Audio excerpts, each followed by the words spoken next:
Assalamualaikum warahmatullahi wabarakatuh. Halo teman-teman, kembali lagi bersama saya Devani Dalika untuk belajar fisika.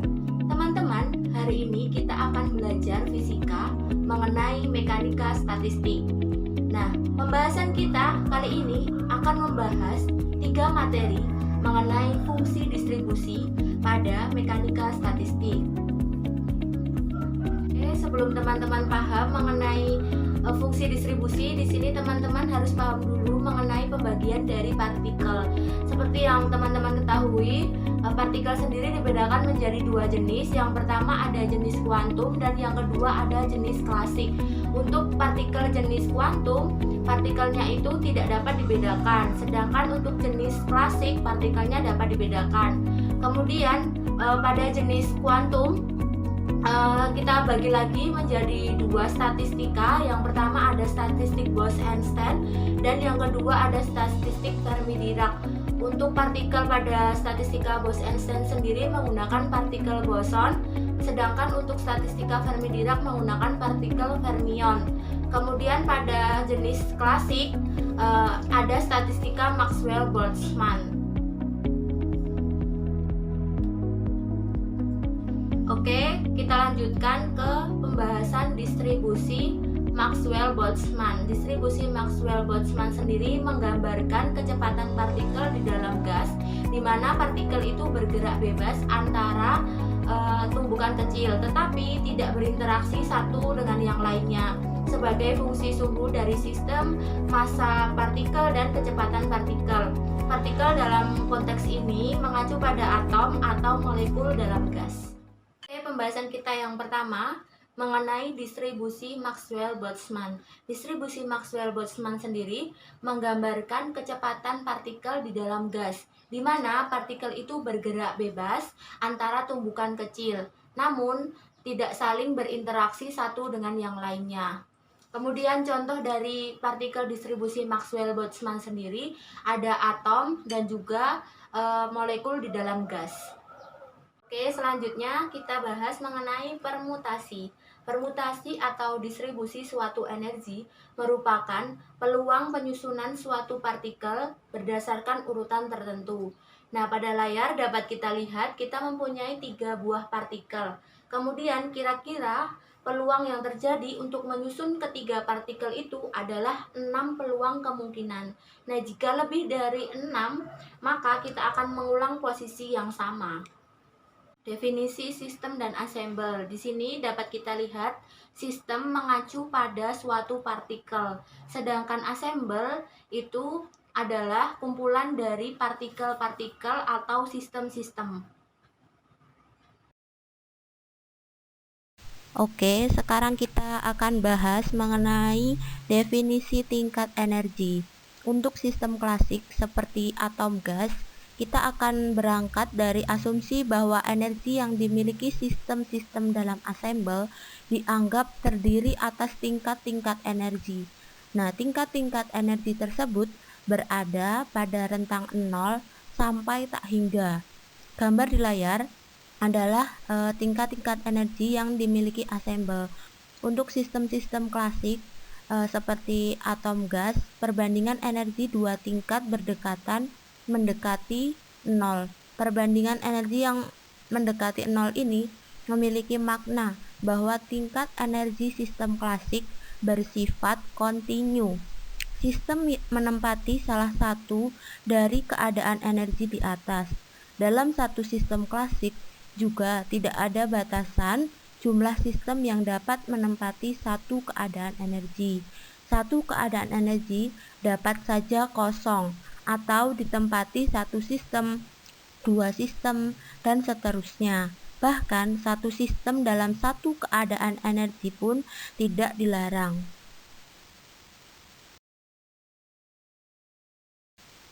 Kemudian, untuk memahami sifat assemble, kita harus mengetahui cara penyusunan sistem pada tingkat energi tertentu, di mana hal itu bisa kita lakukan dengan mudah jika kita mengelompokkan energi-energi atau tingkatan energi itu sendiri.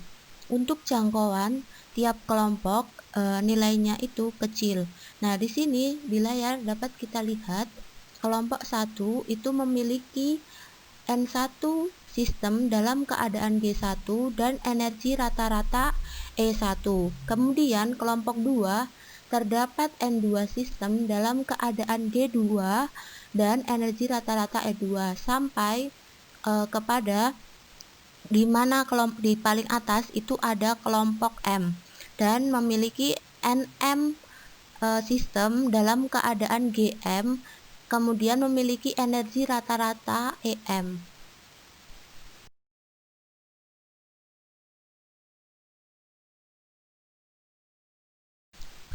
Selanjutnya, kita akan bahas mengenai bobot konfigurasi distribusi Maxwell-Boltzmann. Nah, pada layar teman-teman, kita dapatkan gambar distribusi 12 partikel dengan perbedaan tingkat energi yang berbeda-beda. Kemudian, cara pengaturan N partikel dalam S pita, itu misalkan kita pilih N1, maka total partikelnya dapat kita lihat pada persamaan yang pertama. Kemudian, jika kita pilih N2, maka sisanya itu N dikurangi N1 dikurangi N2, maka akan kita dapatkan persamaan yang kedua ini.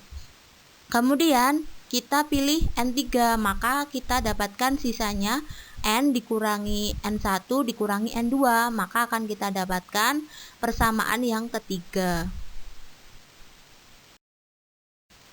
Kemudian di sini kita akan dapatkan jumlah cara total pengaturan dari N partikel dalam S pita. Itu sebagai berikut.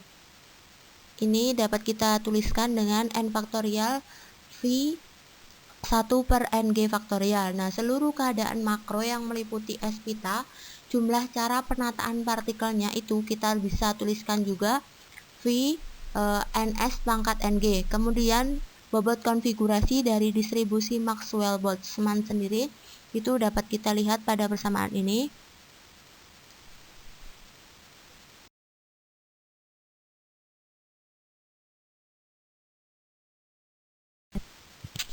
Setelah tadi kita dapatkan bobot konfigurasinya, sekarang kita sederhanakan persamaannya.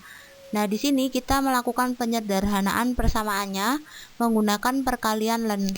Nah, dari sini kita dapat lihat bahwa seluruh keadaan sistem dikalikan sampai keadaan yang paling tinggi.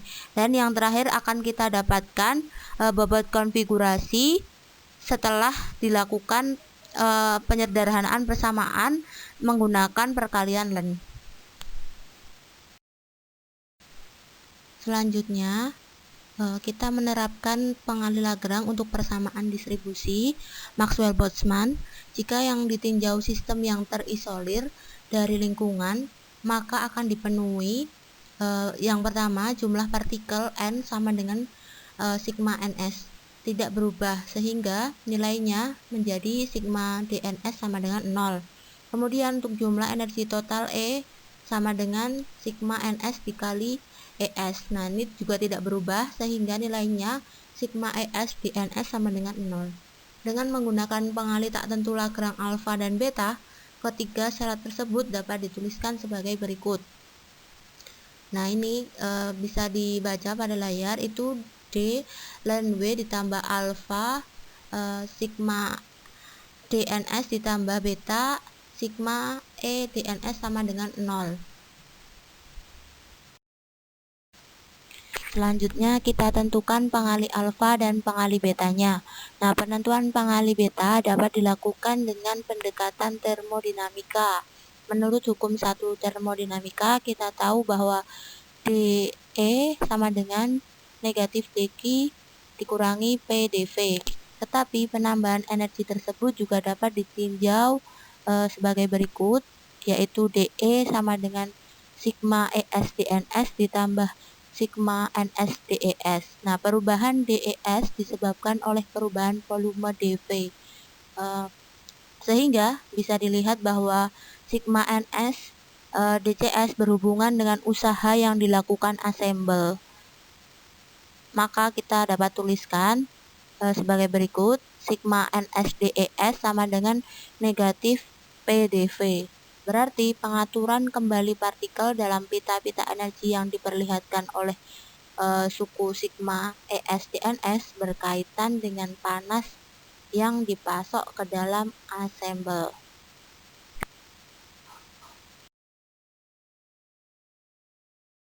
Selanjutnya kita tentukan pengali betanya. Di sini bila saat dilakukan pemasokan panas tidak ada penambahan jumlah partikel atau dN sama dengan 0, maka perubahan bobot assemble-nya menjadi d ln W sama dengan negatif beta dq, dan entropi dalam bobot konfigurasinya menjadi S sama dengan K ln W. Ini diperoleh dengan beta sama dengan 1 per kT. Kemudian kita tentukan juga penentuan pengali alfanya. Untuk menentukan pengali alfa, persamaan ditulis dalam bentuk N sama dengan A sigma GS E pangkat BE. Nah, kemudian dan dengan pemasukan harga beta sama dengan 1 per kT didapatkan nilai A sebesar N dibagi BV 2 pi R M KT pangkat 3/2.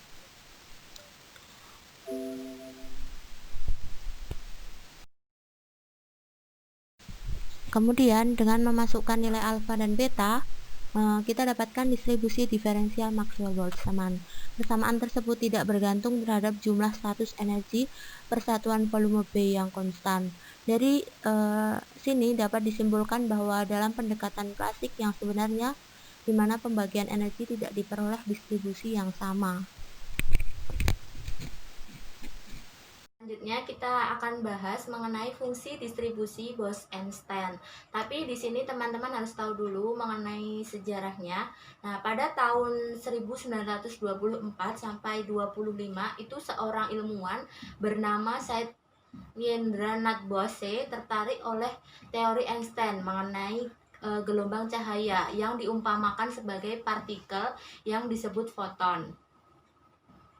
Nah, kemudian distribusi Bose-Einstein sendiri itu apa? Distribusi Bose-Einstein merupakan distribusi yang digunakan untuk menjelaskan perilaku partikel yang tidak dapat dibedakan, baik ukuran atau massa, dan sebagainya. Partikel yang memiliki ciri khas ini biasanya disebut sebagai partikel boson. Nah, distribusi Bose-Einstein sendiri termasuk dalam jenis kuantum, artinya partikelnya itu tidak dapat dibedakan. Kemudian syarat berlakunya hukum distribusi Bose-Einstein. Yang pertama, partikel-partikel adalah identik, artinya tidak dapat dibedakan karena pertukaran partikel tidak menghasilkan keadaan baru. Yang kedua, berlaku untuk partikel-partikel boson, yaitu semua partikel yang memiliki fungsi gelombang simetrik. Fungsi gelombang simetrik artinya tidak dipengaruhi oleh pergerakan partikel. Kemudian yang ketiga, tidak memenuhi larangan Pauli. Artinya di dalam satu atom itu tidak boleh ada 2 elektron yang mempunyai keempat bilangan kuantum yang sama. Kemudian yang keempat, tidak ada batasan jumlah untuk menempati satu keadaan. Dan yang terakhir, tunduk pada fisika kuantum. Kita akan membahas mengenai partikel boson. Kita tahu bahwa distribusi Bose-Einstein sendiri menggunakan partikel boson. Nah, statistika Bose-Einstein menentukan distribusi statistik bagi boson pada berbagai tingkat energi di dalam kesetimbangan termal. Boson sendiri adalah partikel dengan spin 0, 1, atau 2, dan seterusnya yang merupakan kelipatan dari bilangan bulat. Setiap jumlah boson dapat menempati keadaan kuantum yang sama pada saat yang sama pula. Nah, contoh dari partikel boson sendiri itu ada foton, fonon, dan juga gas helium. Kemudian kita akan bahas mengenai distribusi Bose-Einstein. Dalam statistik Bose-Einstein, semua keadaan kuantum dianggap berpeluang sama, disimbolkan dengan GS, yang menyatakan banyaknya keadaan disimbolkan dengan NS yang memiliki energi yang sama, disimbolkan dengan ES. Perumusan distribusi Bose-Einstein dari bobot statistik harus memperhitungkan kenyataan bahwa partikel tidak dapat lagi dibedakan. Kemudian yang ketiga, karena partikelnya tak terbedakan, tidak menyebabkan perbedaan keadaan mikro. Keadaan mikro sendiri adalah keadaan massa untuk sistem subatomik sangat kecil, maka panjang gelombangnya cukup besar. Panjang gelombang yang besar menyebabkan fungsi gelombang dua sistem yang berdekatan menjadi tumpang tindih. Kalau dua fungsi gelombang tumpang tindih, maka kita tidak dapat lagi membedakan dua sistem yang memiliki fungsi-fungsi gelombang tersebut.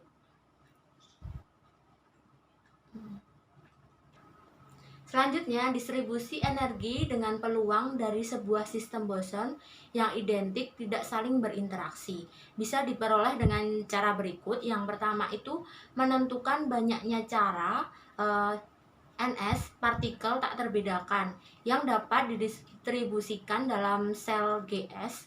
Nah, NS sendiri adalah partikel yang menempati subruang ke S. Nah, di sini gambar ini yang berlaku sebagai NS itu adalah kursi-kursi itu. Kemudian GS-nya itu keadaan partikel yang menempati subruang ke S. Ya, di sini digambarkan dengan kelereng-kelereng itu.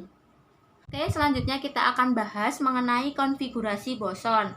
Untuk menentukan fungsi distribusi Bose-Einstein, kita terlebih dahulu harus menentukan konfigurasi dengan probabilitas yang paling besar ya. Nah, konfigurasi ini memiliki probabilitas yang jauh lebih besar daripada konfigurasi-konfigurasi lainnya, sehingga hampir seluruh waktu sistem boson membentuk konfigurasi tersebut. Sifat rata-rata assembly dapat dianggap sama dengan sifat pada konfigurasi maksimum. Nah, kita di sini membagi tingkat energi sistem-sistem dalam assembly atas M kelompok. Nah, di sini kita punya kelompok 1 dengan jumlah keadaan yang kita lambangkan dengan G1, energi rata-rata E1. Nah, dan seterusnya di sini kelompok paling atas itu adalah jumlah keadaannya kita simbolkan dengan GM dan energi rata-ratanya kita simbolkan dengan EM. Nah, di sini kita akan mencari beberapa cara penyusunan yang dapat dilakukan ya. Nah, jika terdapat N1 di sistem kelompok 1, N1 di kelompok sistem N1, kemudian N2, ada juga nanti NS dan juga NM ya, NS dan juga NM. Nah, selanjutnya kita tadi juga sudah menganalogikan adanya satu keadaan sebuah kursi juga ya, dan satu sistem yang dianalogikan sebagai sebuah benda yang kita letakkan di atas kursi. Gambarnya sudah ada tadi di slide. Nah, di sini satu kursi dapat saja kosong atau menampung benda dalam jumlah beberapa saja. Untuk menghitung jumlah penyusunan benda, kita dapat lakukan dengan cara apapun cara penyusunannya itu yang dilakukan, yang berada di ujung bawah selalu kursi, karena benda harus disangga oleh kursi. Nah, ini artinya sistem harus menempati tingkat energi. Oleh karena itu, jika jumlah total kursi adalah G1, kita tulis jumlah total kursi adalah, kita simbolkan dengan G1. Nah, maka jumlah total kursi yang dapat dipertukarkan dengan harga G1 dikurangi 1, karena salah satu kursi harus tetap di ujung bawah bersama dengan sistem banyak N1, maka jumlah total benda yang dipertukarkan dengan tetap memenuhi sifat boson, yaitu G1 dikurangi 1 ditambah N1 sama dengan G1 ditambah N1 dikurangi 1. Akibatnya, jumlah cara penyusunan yang dapat dilakukan adalah G1 ditambah N1 dikurangi 1 faktorial. Oke.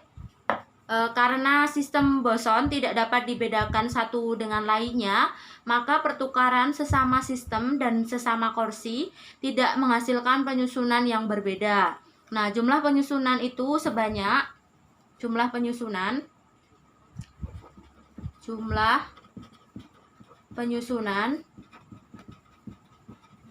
sebanyak G1 ditambah N1 dikurangi 1 faktorial. Nah, secara eksplisit memperhitungkan jumlah pertukaran antara sistem dan antar kursi, itu jumlah antar sistem adalah tadi jumlah antar sistem atau jumlah benda yang kita letakkan di atas kursi, itu kita simbolkan dengan N1 faktorial. Jadi jumlah total benda atau sistem kita simbolkan dengan N1 faktorial. Kemudian jumlah antar kursi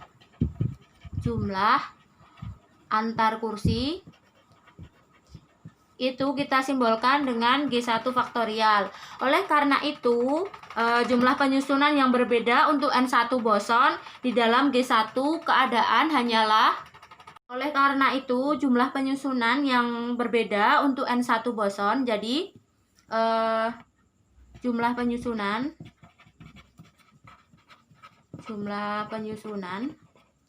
yang berbeda yang bisa kita cari dari penyusunan kursi tadi untuk N1 boson di dalam keadaan G1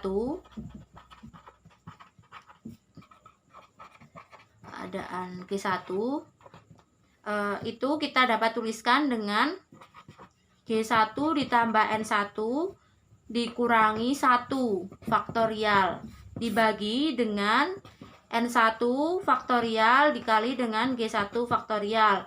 Hal ini berlaku juga dengan kelompok 2. Nah, yang mengandung G2 dengan populasi N2 sistem.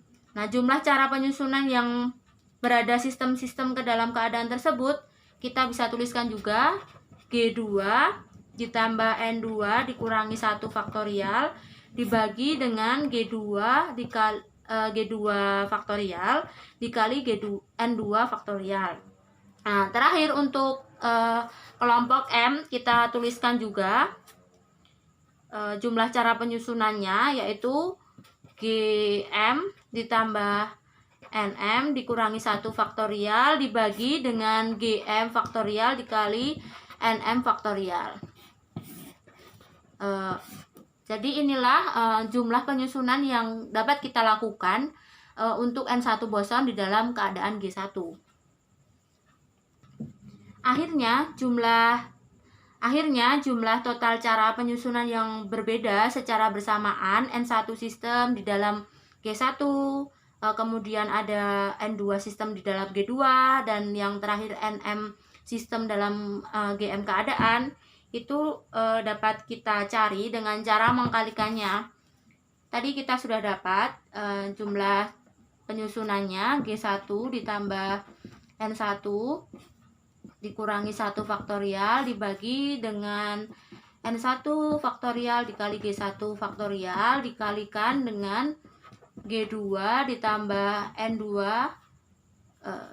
nggak cukup, N2 dikurangi 1 dikali faktorial dibagi G2 faktorial N2 faktorial dikali, kita kalikan semuanya sampai dengan GM dikali NM dikurangi 1 faktorial dibagi dengan GM faktorial dikali NM faktorial. Nah, dari perkalian ini kita akan dapatkan jumlah total dari cara penyusunan yang berbeda secara bersamaan dari ketiga keadaan tadi atau ketiga kelompok tadi, yang dapat kita tuliskan dengan V M dari S1 S sama dengan 1 itu GS dikali GS ditambah NS dikurangi 1 faktorial dikalikan dibagi NS faktorial dikali GS faktorial. Nah, inilah jumlah total dari cara penyusunan yang dapat kita lakukan. Ya, tadi harus juga kita perhitungkan jumlah cara membawa N sistem dari luar untuk didistribusikan ke dalam tingkat energi di atas. Jumlah cara pengambilan N sistem adalah NA faktorial cara. Ini adalah jumlah cara pengambilan N sistem. Kemudian karena sistemnya itu tidak dapat dibedakan, maka jumlah tersebut harus dibagi dengan N faktorial. Sehingga jumlah total cara membawa N sistem ke dalam tingkat-tingkat energi di dalam assemble adalah itu N faktorial dibagi N faktorial. Jadi kita dapat 1. Akhirnya di sini kita dapat menjumlahkan atau kita dapatkan jumlah penyusunan sistem-sistem dalam assemble boson, yaitu W sama dengan Vms sama dengan 1, Gs ditambah Ns dikurangi 1 faktorial dibagi Ns faktorial dikali Gs faktorial. Tadi kita sudah tahu Gs adalah Gs itu kita analogikan sebagai Gs. Nah, itu adalah jumlah total kursi ya tadi. Gs itu jumlah total kursi atau satu keadaan. Kemudian yang kita analogikan sebagai Ns itu satu sistem, yaitu benda yang akan diletakkan di atas kursi tersebut. Oke, selanjutnya kita akan bahas mengenai konfigurasi maksimum dari distribusi Bose-Einstein.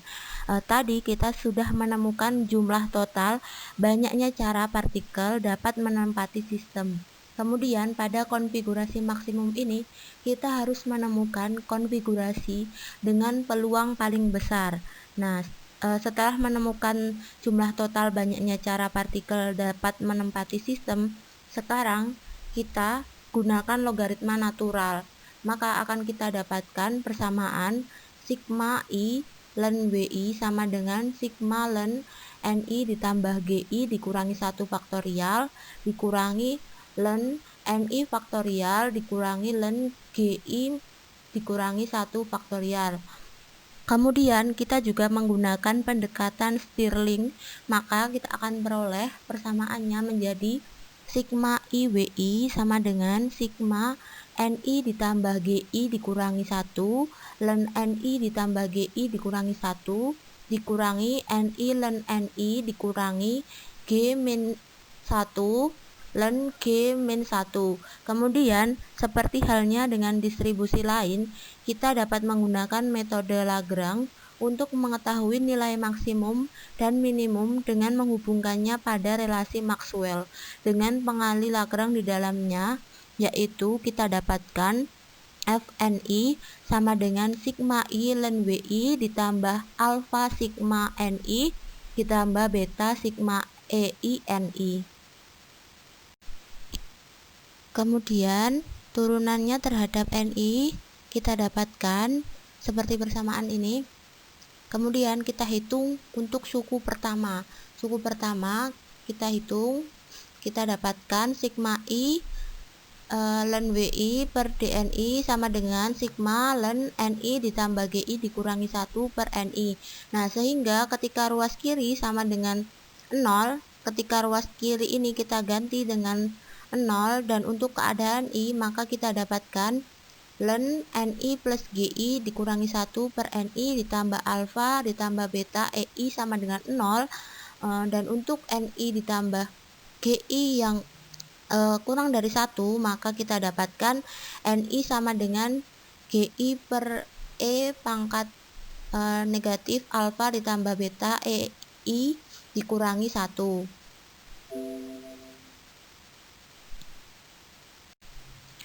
Nah, persamaan tadi merupakan persamaan distribusi Bose-Einstein.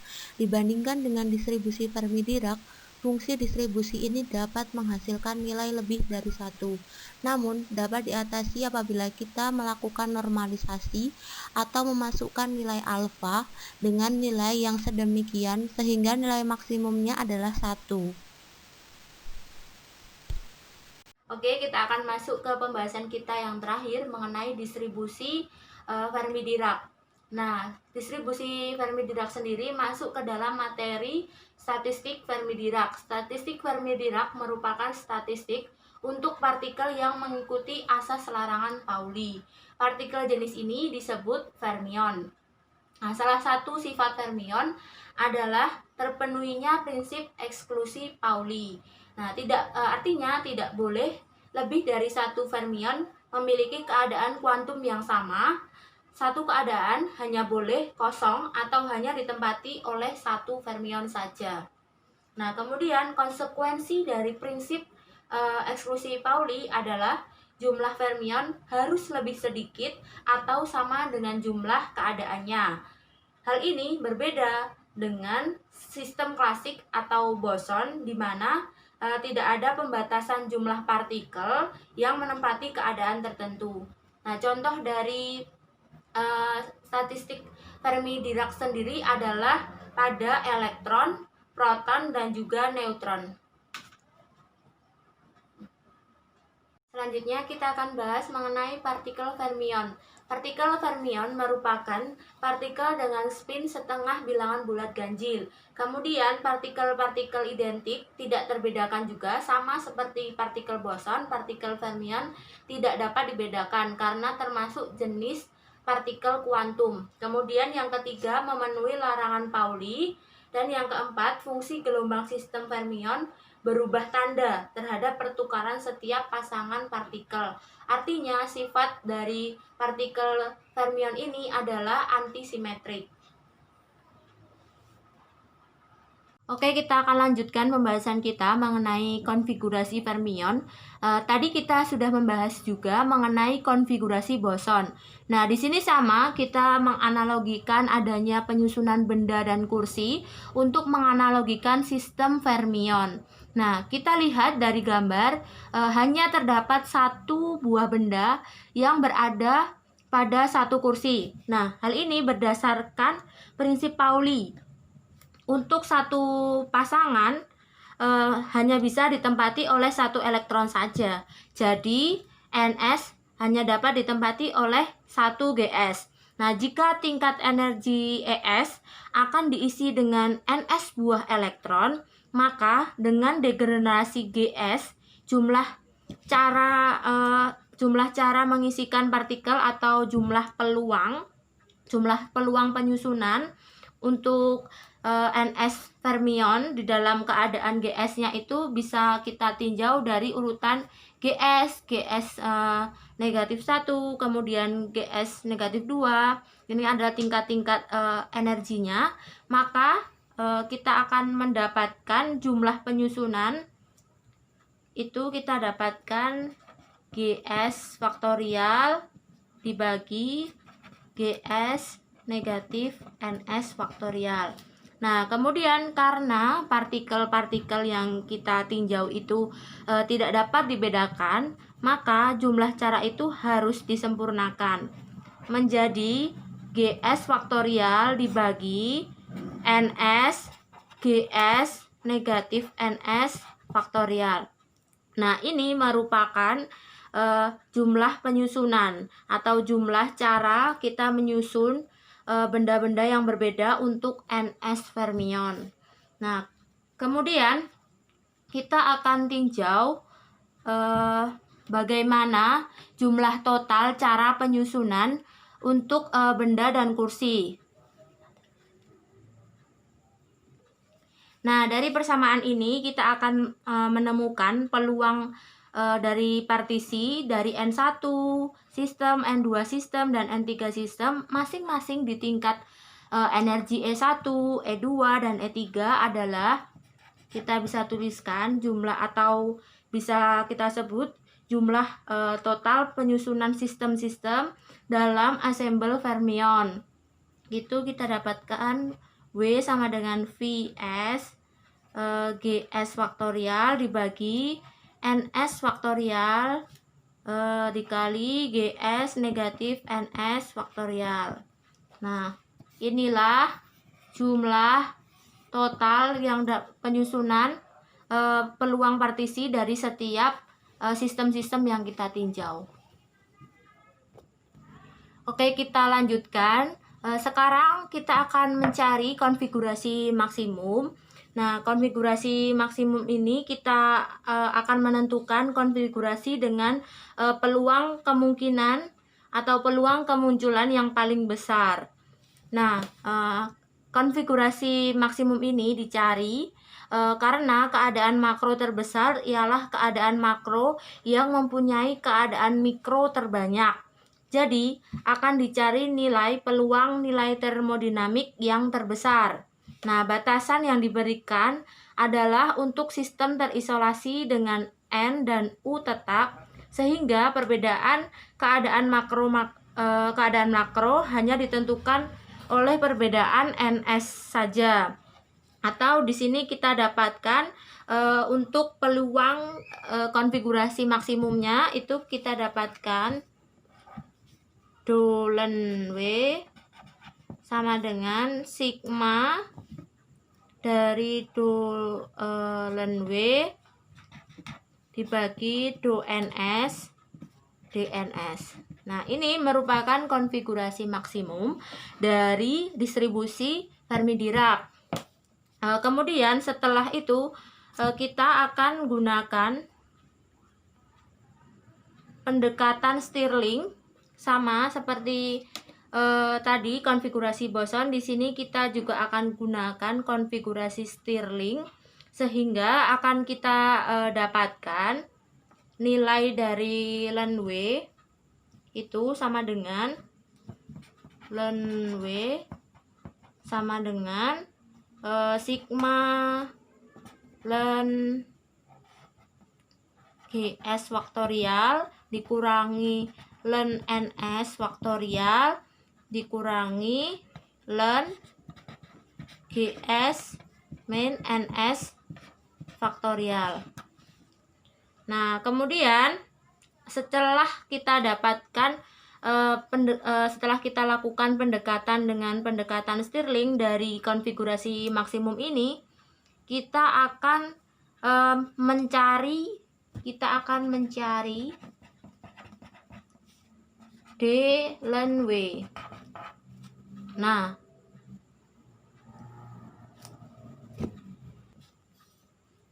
Nah, di sini kita akan mencari D Len W.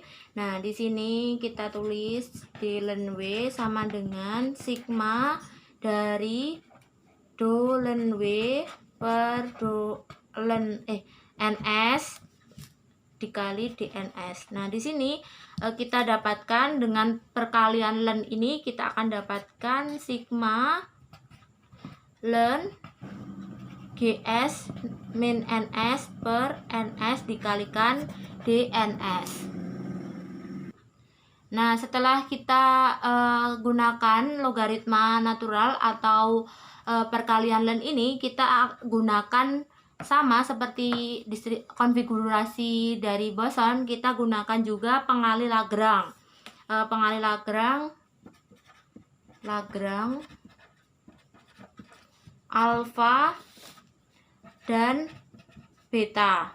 Nah, kita dapatkan Do Len W ditambah alfa dn ditambah bdu sama dengan 0. Nah, dari penggunaan Lagrange alfa dan beta, nanti kita akan dapatkan NS sama dengan GS dibagi E pangkat negatif alfa ditambah beta ES ditambah 1. Nah, inilah yang kita sebut sebagai distribusi partikel Fermi-Dirac. Ini merupakan distribusi partikel Fermi-Dirac. Nah, kalau kemarin kita sudah meninjau distribusi dari partikel boson yang mempunyai jumlah tak hingga, di sini untuk distribusi Fermi-Dirac hanya kita dapatkan nilainya itu maksimum hanya 1 ya.